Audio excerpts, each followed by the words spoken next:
औज़ुबिल्लाहिमिनश्शैतानिर्रजीम बिस्मिल्लाहिर्रहमानिर्रहीम। दरूद व सलाम हज़रत मोहम्मद मुस्तफ़ा सल्लल्लाहु अलैहि वसल्लम पर, उनकी पाक आल पर, उनके असहाब पर। 34 अराकीन की काबीना बन चुकी है और जैसे जैसे काबीना का ऐलान हुआ है ये चीज़ भी कन्फर्म हो गई है, जिसे कह सकते हैं कि बिल्ली थैले से बाहर आ गई है। नवाज शरीफ का वो बयानिया जिसमें उन्होंने कहा था कि वो फौज से, पाकिस्तानी फौज से बदला लेंगे या पाकिस्तानी फौज के खिलाफ चलेंगे, वो काम शुरू कर दिया गया है। मैं आपको थोड़ा सा बताऊंगा कि इसी तनाजुर में कुछ अर्सा पहले उनकी हमदुल्ला से मुलाकात हुई थी। हमदुल्ला एक पाकिस्तान दुश्मन एलिमेंट है।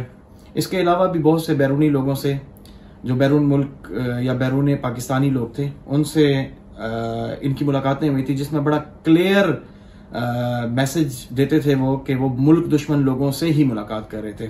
उस टाइम पे इनकी एक टसल बनी हुई थी पाक आर्मी के साथ, बल्कि इनकी तो पूरी जिंदगी रही है सिर्फ, जब वैसे हैं भी औलाद भी आर्मी ही की हैं कि ये, बल्कि पैदावार भी आर्मी ही की हैं।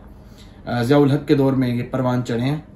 तो खैर, अब उसके बाद की मैं बात कर रहा हूँ तो जो इनकी काबीना है, इन्होंने पाक दुश्मनी का और अफवाज दुश्मनी का, पाक फौज की अफवाज की दुश्मनी का जो नैरेटिव लेके आए थे, उस पर ये बिल्कुल अच्छे तरीके से कारबंद है। सबसे पहले मैं बात करूंगा राना सनाउल्लाह। इनको कौन नहीं जानता कि ये इदारों के खिलाफ किस तरीके से बात करते हैं। दूसरी बात, जो जावेद लतीफ़ साहब है, उसको भी बाकायदा तौर पे वजारत दी जा रही है और उनके बारे में, उन पे तो बाकायदा तौर पे एक केस चल रहा है। मुल्क टूटने के हवाले से उन्होंने बात की थी। इसके अलावा मैं बात करूंगा ख्वाजा आसिफ की। एक चीज़ रिकॉर्ड पे है, आप लोग भी देख सकते हैं कि इन्होंने ये बताया था कि जो आप लोग मुताला पाकिस्तान में पढ़ते हैं कि 1965 और 1971 की जो जंग है तो वो पाकिस्तान जीता था। हमारा ये नैरेटिव है, बल्कि हम लोग ये कहते हैं। और सिर्फ जीता ही नहीं था, बल्कि उसने दुश्मन को, हिंदुस्तान को सबक सिखा दिया था, उसको नाकों चने चबवा दिए थे। लेकिन इन्होंने क्या कहा, इन्होंने ये कहा कि नहीं, ऐसा कुछ नहीं है। 1965 और 1971 में पाकिस्तान जीता नहीं, पाकिस्तान हारा था, और बल्कि पाकिस्तान को सबक सिखाया था, पाकिस्तान की अफवाज को सबक सिखाया गया था। बड़ी क्लियर सी बात है, आप सुन भी सकते हैं। इंटरनेट का दौर है, सोशल मीडिया का दौर है, आपको ये लिंक बड़ी आसानी से मिल जाएगा।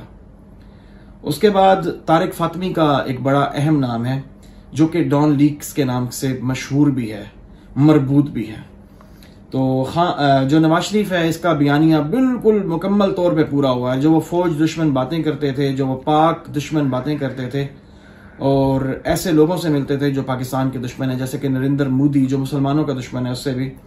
तो अभी मैं बात कर रहा था तारिक फातमी की। तो तारिक फातमी एक ऐसा एलिमेंट है कि जो ऑलरेडी नवाज शरीफ ने इसको अमेरिका का सफीर लगाया था और ये अमेरिकी कैबिनेट का समझे हिस्सा है।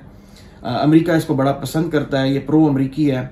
और जैसा कि आप सबको इस बात का पता है कि ये जो अदम एतमाद की साजिश हुई है, जो मुदाखलत हुई है अदम एतमाद की, ये भी बाहर से लाई गई है। तो ये ऐसा समझें कि ये वहां की तरफ से भेजा हुआ ही एलिमेंट है, वहां की तरफ से भेजा हुआ बंदा है।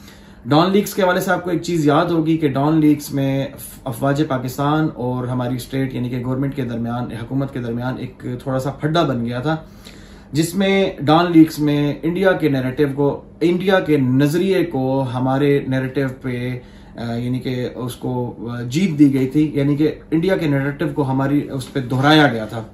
उसमें यह हुआ था कि फिर अफवाज ने, बल्कि आम लोगों ने भी इसके अगेंस्ट बेतहाशा एहतजाज करके नवाज शरीफ से परवेज रशीद और तारिक फातमी को अपनी उसकी काबीना से निकलवाया था। लेकिन जैसे ही अब हुकूमत चेंज हुई है, जैसे ही ये वक्त बदला है, जैसे ही वो अपोजिशन जो पहले हुकूमत में थी, यानी कि सही जो हलाली लोग थे, जो मुहिब वतन पाकिस्तानी लोग थे, जो गयूर लोग थे, जो ऐसे लोगों को पार्लिमान में, पार्लियामेंट के अंदर सही तरीके से जवाब देते थे, जैसे ही वो लोग आउट हुए तो इन लोगों ने ऐसे जो मुल्क दुश्मन लोगों को अपनी काबीना में डालने लग गए हैं। तो ये बात हो गई तारिक फातमी के हवाले से। इसके बाद खुर्रम दस्तगीर साहब, इनके बारे में तो आप सब जानते ही हैं कि ये किस तरीके से इन इदारों के, खुसूसी तौर पे पाक अफवाज के खिलाफ हैं।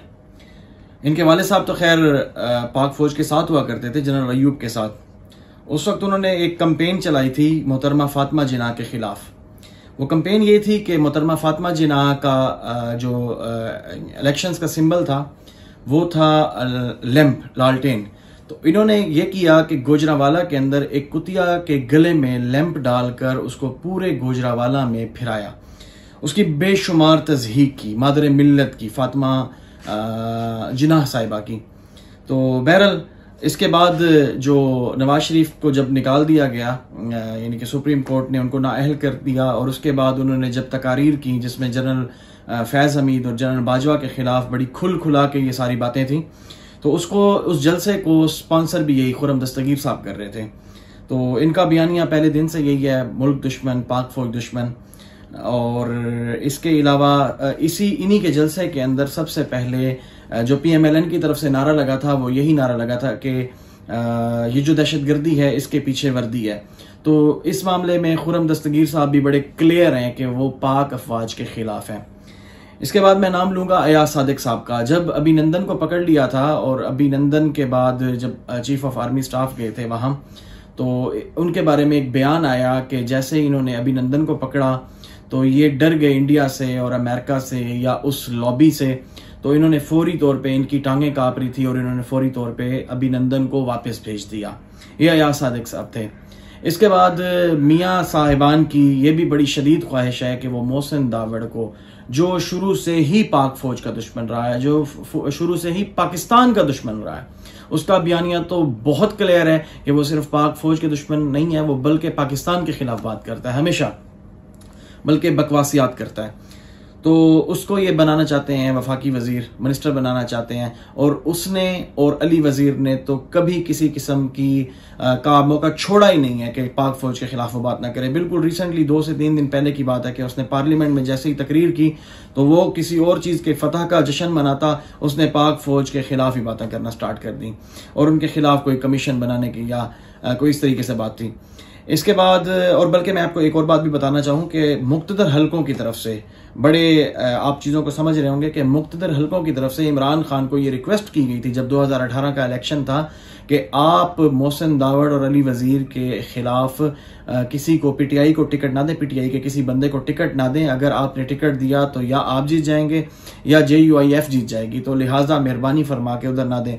तो मुक्तदर हलकों के एहसान का बदला वो इस तरीके से चुकाते हैं कि पाक फौज के खिलाफ हमेशा वो बकवास करते हैं। कुछ दिन कबल जब ये हलफ बर्दारी हो गई तो उसके बाद मरियम नवाज, बल्कि मरियम सफदर वज़ीर आज़म हाउस में दाखिल हुई और उन्होंने एक शानदार एंट्री की, वीडियो जारी की। बेसिकली वो वीडियो जारी करने का मकसद ये था कि जिन मुक्तदर हलकों को वो मैसेज देना चाह रही थी या जिन लोगों को वो मैसेज देना चाह रही थी कि आपने हमें निकाला था और हम आ गए हैं, बेशक वो एक चोर रास्ते से आए हैं, बेशक वो पैसा खर्च करके आए हैं, बेशक वो साजिश के तहत और मुदाखलत के तहत आए हैं, लेकिन उन्होंने ये पैगाम उन लोगों तक पहुंचा दिया कि आपने हमें निकाला था लेकिन हम दोबारा से आ गए हैं। गो के इस इम्पोर्टेड हुकूमत ने हर उस शख्स को जिसने पाक अफवाज की तज़हीक की है, जिसने पाक अफवाज पे कीचड़ उछाला है, जिसने पाक अफवाज की तौहीन की है, उसको किसी न किसी जगह पर फैसिलिटेट करने की कोशिश की है। ये तो था एक मैटर। इसके बाद 2 ऐसे मामलात हैं कि जिसमें ये हुकूमत परेशान होकर रह गई है, इम्पोर्टेड हुकूमत। पहला ये मुरासला और दूसरा जो ट्रेंड है, बल्कि टॉप ट्रेंड जो चल रहा है, जो पिछले 10 से 12 दिन से टॉप ट्रेंड बना हुआ है। मुरासले की बात करूंगा कि अब उस मुरासले को ख़त्म करने के लिए ये हर किस्म का चैनल यूज़ कर रहे हैं। उसके लिए ये मुक्तदर हलकों से भी राब्ते में हैं। उसके लिए ये जो अमेरिकन सफ़ीर था हमारा, जो पाकिस्तान की तरफ से तैनात सफ़ीर था, ये उस पर भी प्रेशर दे रहे हैं और उसके लिए ये शदीद किस्म का काम कर रहे हैं। उसको ये एक मजाक बना देंगे, उसको ये मुख्तलिफ इदारों को शामिल करके उसको इस तरीके से कोशिश करेंगे कि ये ख़त्म हो जाए। लेकिन अब बेशक अमेरिकन सफ़ीर भी ये बात कर दे कि जो पाकिस्तानी सफ़ीर था जो अमेरिका में तैनात, अगर वो भी ये बात कर दे कि ये नहीं है, तो लोग तो ये समझते हैं कि वाकई रजीम चेंज हुई है, एक ऑपरेशन हुआ है, साजिश के तहत हुआ है, एक सिटिंग वज़ीर आज़म को हटाया गया। लोग अब उस तरीके से वो पुराने दौर के नहीं रह गए। अब सोशल मीडिया का दौर है, एक एक चीज़ लोग देख रहे होते हैं, बल्कि लोगों के मोबाइल्स में हर चीज़ सेव होती हैं। अगर एक चीज़ आपके पास आती है तो उसका काउंटर मौजूद होता है, उसको फौरी तौर पे वो भेज देते हैं। तो ये एक चीज़ है। दूसरी बात ये है कि ट्रेंड ऑटोमेटिकली नीचे जा रहा था। ट्रेंड बल्कि हो सकता है कि आजकल के दिनों में ख़त्म हो चुका होता, लेकिन उसको साजिश के थ्रू मरियम औरंगज़ेब और मरियम सफदर ने एक डेटा निकाला, उस डेटे के ऊपर प्रेस कॉन्फ्रेंस की और वो फेक था बेसिकली। वो आपको पता चल ही गया होगा, अब तक सुन लिया होगा कि इम्पोर्टेड हुकूमत नामंजूर की जगह इम्पोर्टेड हुकूमत नामंतूर। लेकिन जब उन्होंने इसका डेटा शेयर किया और वो साजिश की तो उसके बाद लोगों ने फिर शुरू हो गए कि ये कैसे मुमकिन हो सकता है कि हम इनकी बातों में आए और हम इनकी प्रेस कॉन्फ्रेंस से दब जाएं। तो वो जो खुद से दबता हुआ ट्रेंड था वो फिर एक दफ़ा टॉप पे चला गया है और मुझे नहीं लगता कि ये अब इससे जान छुड़वा पाएंगे। बहुत परेशान है हुकूमत कि हमारी हर चीज़ यानी कि पूरी दुनिया के अंदर ये टॉप ट्रेंड पे जा रही है। दुबई में गया है, ओमान में गया है, कतर में गया है, पाकिस्तान में तो स्टिल है। तो पूरी दुनिया के मुल्कों को पता चल रहा है कि ये इम्पोर्टेड हुकूमत है।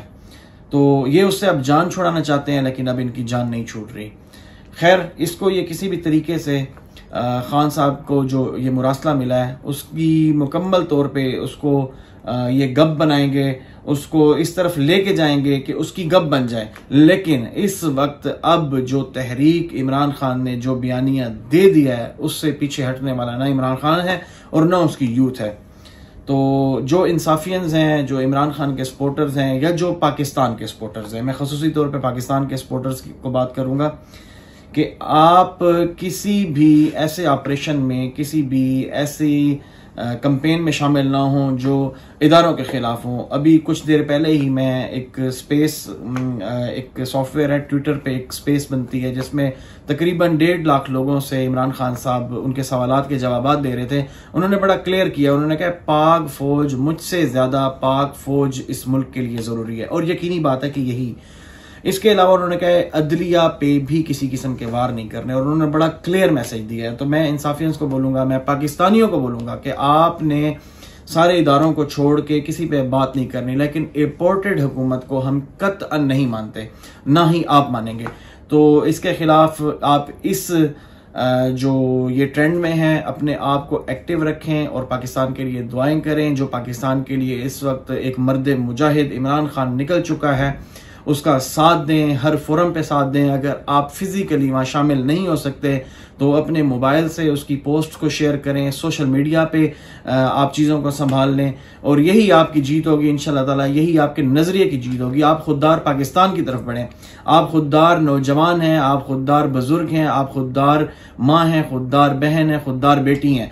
आपने किसी भी सूरत पीछे नहीं हटना, जल्द से जल्द इस मुल्क को इलेक्शन की तरफ लेके जाना है। हम हर कानूनी रास्ता इख्तियार करेंगे, बल्कि कौम हर कानूनी रास्ता इख्तियार करे, कौम हर अच्छे तरीके से इस पूरे मुल्क को इलेक्शंस की तरफ ले जाए। वगरना ये जो अब चोर डाकू और लुटेरे आ चुके हैं इन्होंने आपका कुछ नहीं छोड़ा। जो 22 अरब डॉलर इमरान खान साहब छोड़ के गए थे, इन्होंने सिर्फ एक हफ्ते के अंदर 5 अरब डॉलर ये हड़प कर चुके हैं।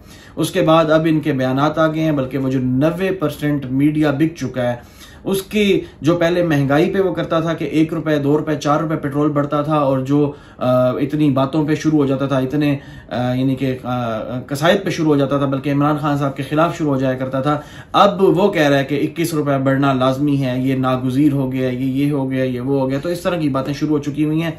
ये वो लोग हैं कि जो पहले ही यानी कि इनको अशाइया दिया जा चुका है, इनको अफ्तार डिनर दिया जा चुका है। तो इस तरीके से ये लोग अब हुकूमत को डिफेंड करेंगे। आपको पता है अब सिर्फ एक PMLN नहीं है कि सिर्फ उसके ब्लॉक के सहाफ़ी उसको सपोर्ट करें। अब पीपल्स पार्टी भी है, JUIF भी है और इसके अलावा भी 16 किस्म की जमातें हैं। तो हर बंदा किसी ना किसी यानी कि हर सहाफ़ी किसी ना किसी पार्टी से मरबूत होता है। तो यकीनी तौर पे वो सहाफत तो रही नहीं है, बल्कि जर्द सहाफत स्टार्ट है अब। तो ये जो जर्द सहाफ़ी हैं या जर्द सहाफत वाले लोग हैं वो इनसे मरबूत हैं, वो इनसे जुड़े हुए हैं और वो अब ये एजेंडा तैयार कर रहे हैं, ये प्रोपेगेंडा तैयार कर रहे हैं कि जो खान साहब जून तक के लिए कह के गए थे कि पेट्रोल की कीमत भी नहीं बढ़ाएंगे और बिजली की कीमत को भी कम कर दिया था, तो ये अब उसके खिलाफ चल रहे हैं। क्योंकि इन्होंने जो पैसा खर्च किया है रजीम चेंज में, जो इन्होंने पैसे अमेरिका से भी लिए और जो खुद लगाए और जो इन्होंने शुरू की थी ये बकर मंडी टाइप का काम, तो अब इन लोगों ने वो पैसे पूरे करने हैं। जैसे कि इन्होंने चीनी की कीमत बढ़ा के किया, घी की कीमत बढ़ा के किया और अभी फिर 3.5 रुपए बिजली की कीमत बढ़ाने की कोशिश की जा रही है। तो पाकिस्तानी आप बेदार हों, जल्द से जल्द बेदार हों। अगर आपने थोड़ा सा भी इसमें डिले किया तो यकीनन ये ऐसे क्रिमिनल लोग हैं जो ऑलरेडी आप लोगों को पता है कि जिन पे केसेस चल रहे हैं इतने, इन लोगों ने पूरे मुल्क का सत्यानाश कर देना है, इसके बखिए उधेड़ देने हैं, हर किसी ने अपना हिस्सा लेना है, हर किसी ने अपना हिस्सा खाना है। अभी जैसा कि बिलावल भुट्टो बल्कि बिलावल भुट्टो तो मैं नहीं, बिलावल जरदारी, लेकिन यह है कि वो कम से कम दोता जरूर है उस खुददार लीडर का, भुट्टू का, तो वो गया हुआ है नवाज शरीफ से भीख मांगने, उससे वजारतें लेने और वजारतें लेने। तो ये बस वही वाली बात है कि ये इस मुल्क को बांट के खाना चाहते हैं। आपने बेदार होना है, आपने इनसे दूर रहना है। और इनका एजेंडा एक और भी है, वो बड़ा क्लियर है कि इन्होंने इलेक्ट्रॉनिक वोटिंग मशीन, इन्होंने ओवरसीज को जो हक दिया था वोटिंग का, इन्होंने नैब खत्म करनी है, इन्होंने इलेक्शन कमीशन पे ऐसे अफसरान लगाने हैं कि पूरा सिस्टम ये हाईजैक कर लें इलेक्शंस के वक्त। लेकिन आपने फिर भी बेदार रहना है। अवाम की ताकत से बढ़ के इनकी ताकत नहीं है, अल्लाह की ताकत सबसे बड़ी है और उसके बाद अवाम की ताकत। तो आपने इस चीज़ पे गौर खोज रखना है, आपने इस चीज़ पे बेदार रहना है और कोई भी ऐसी हरकत इनको नहीं करने देनी। लेकिन कानून को देखते हुए, कानून को किसी ने हाथ में नहीं लेना, लेकिन इनके खिलाफ कंपेन ज़रूर करनी है। और आखिर पे मेरी सबसे एक रिक्वेस्ट है कि इस ट्रेंड के साथ, इस ट्रेंड को ज़रूर चलाएं, इम्पोर्टेड हुकूमत ना मंजूर। बहुत शुक्रिया, जज़ाकुमुल्लाह, खुदा हाफिज़।